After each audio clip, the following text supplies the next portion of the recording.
kichkinagina qizcha yo'l bo'yida o'tirib pul so'rardi. Ustidagi kiyimlari yirtiq, yamoq, yuz-qo'llari kir.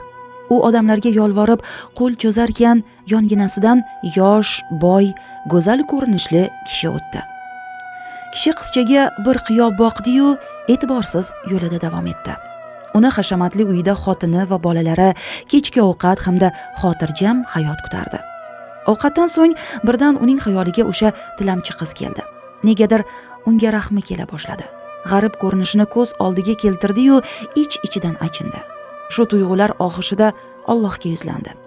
Nega bunday ishlar bo'lishiga izn berasan? Nega shu jajji qizga yordam berish uchun hech nima qilmaysan? Ana shunday o'kinch so'zlarni ayta-ayta uyquga ketdi.